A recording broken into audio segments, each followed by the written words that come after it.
जनता party और Bharatiya Janata party के नेताओं की कर रहे हैं। इस बजट में किसानों के लिए जो कर्ज माफ की बात थी, हमने कर्ज माफ शुरू किया था। हर किसान का जन्म कर्जे में होता है और कर्जे में उसकी मौत होती है। 70% अपने प्रदेश की अर्थव्यवस्था कृषि क्षेत्र पर आधारित है। जिसकी किराने की दुकान होए, उसकी किराने की दुकान गांव में तब चलती है जब किसान के जेब में कुछ पैसा हो, उसके पास क्रय शक्ति हो, खरीदने की ताकत हो। ये हमारे बाजार, इंदौर के बाजार या भोपाल के बाजार, कोई दिल्ली से बाजार करने नहीं आता। तो सबसे बड़ी प्राथमिकता आज हमारे कृषि क्षेत्र की है, जो हमने शुरू करी थी, जहां लगभग 27 लाख किसानों का कर्जा माफ किया। दूसरा किस्त चालू था, ये आज बंद है। इस पर कोई कुछ नहीं कहना। अंत में जो भी प्रावधान होता है, जो भी एलोकेशन होती है, इसका क्रियान्वयन कैसे होता है, इसका डिलीवरी मैकेनिज्म क्या होगा, कितने हितग्राहियों को इससे लाभ मिलेगा, ये अंत में प्रश्न होते हैं जिससे विकास और प्रगति की बात की जा सकती है। तो हम देखेंगे इसकी कितना इसका क्रियान्वयन होता है। पेट्रोल, डीजल, गैस, अब तो खाने का तेल,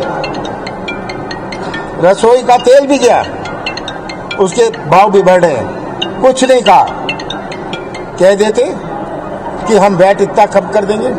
जवाब में कहते हैं कि हमारी सरकार ने, जब कांग्रेस की सरकार थी, वैट बढ़ाया। हाँ, हमने बढ़ाया था, हमने छुटपुट बढ़ाया था, पर उससे भाव नहीं बढ़े थे, उससे भाव नहीं बढ़े थे। ये बात हमें याद रखनी है।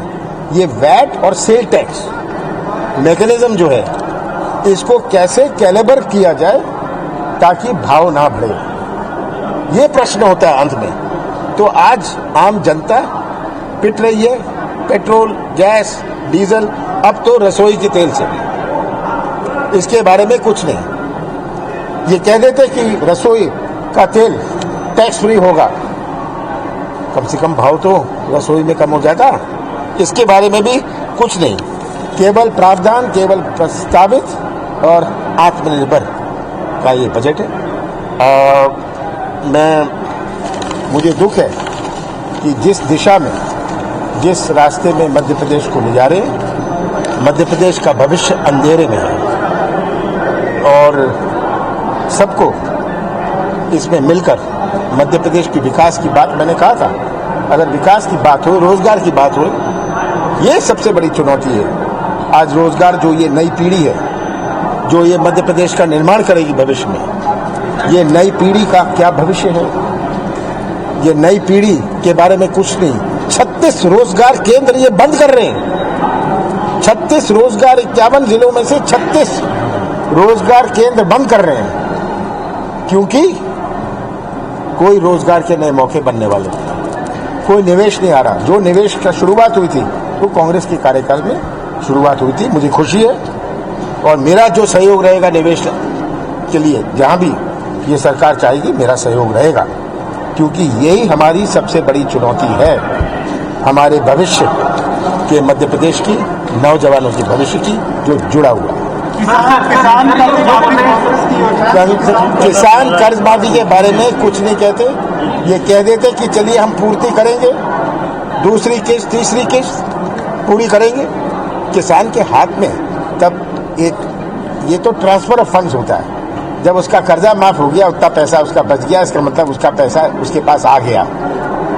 उस पैसे से अपने बच्चे की अच्छी पढ़ाई, उस पैसे से अपने खेती में सुधार वो कर सकता है। तो हमें बुनियादी तौर से सोचना पड़ेगा। हम कहें इतना सिंचाई हो जाएगी, उत्पादन बढ़ेगा, पर उत्पादन का क्या मूल्य बढ़ेगा, कितना मूल्य मिलेगा?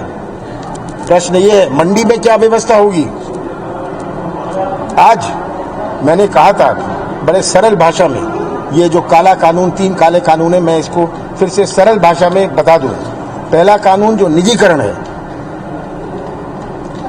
जो उद्योग, जो बिजनेस हाउस आएंगे कृषि क्षेत्र में, क्या समाज सेवा के लिए आएंगे? वो तो नफे के लिए आएंगे। आज मंडी का दर्जा उनको देके ये बड़े बड़े उद्योगपति किसान के पास जाके अगर समर्थन मूल्य 3,000 है, कहेंगे हम 2,500 देते हैं, किसान को तो निकालना है, अपने उत्पाद निकालना है, वो कहेगा ले जाओ। जो संभावना थी समर्थन मूल्य मिलने की वो भी चौपट। आज मध्य प्रदेश में केवल 22% किसानों को समर्थन मूल्य मिलता है। इसका भी एक इतिहास है, क्योंकि मध्य प्रदेश में जब समर्थन मूल्य की शुरुआत हुई थी, जब उपज गेहूं उपज और इस सब का नेशनलाइजेशन हुआ था, इंदिरा गांधी जी ने करा था, जब फूड कॉर्पोरेशन ऑफ इंडिया बनाई थी, जब बफर स्टॉक का शुरुआत करी थी, समर्थन मूल्य और एग्रीकल्चर प्राइसेस कमीशन बनी थी, उस समय से चल रहा है। जो बड़े उत्पादन वाले प्रदेश थे, पंजाब हरियाणा, उनको ज्यादा मिला। मध्य प्रदेश में गुजारे की राजनीति थी, गुजारे की खेती थी। इस गुजारे की खेती में उसने 10-15 गांव में अपना उपज बेच दी। उसको समर्थन मूल्य से कोई मतलब नहीं था, मंडी से कोई मतलब नहीं था, कि वो गुजारे की राजनीति करता है।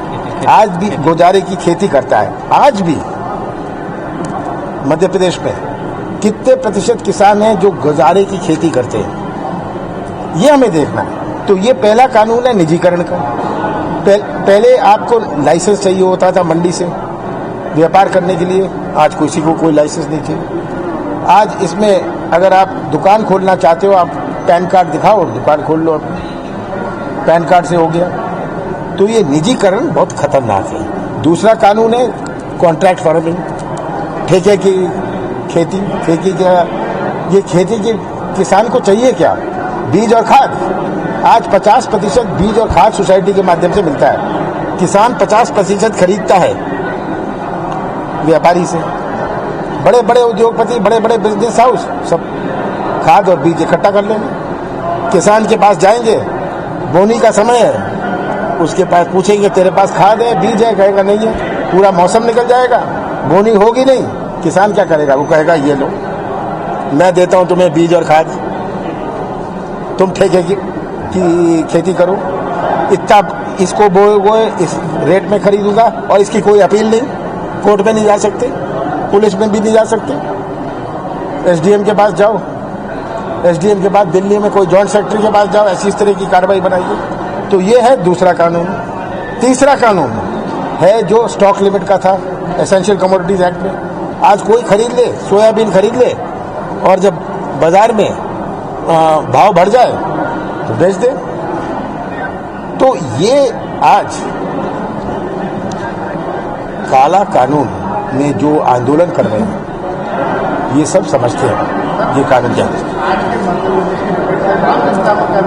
आम जनता को कुछ नहीं मिला, कर्मचारियों को, शासकीय कर्मचारियों को भी कुछ नहीं मिला। मैं सोचता था कि जो एरियर्स है उसकी घोषणा हो जाएगी कि हम कर देंगे। अब तो घोषणा करिए कि हम घोषणा करेंगे।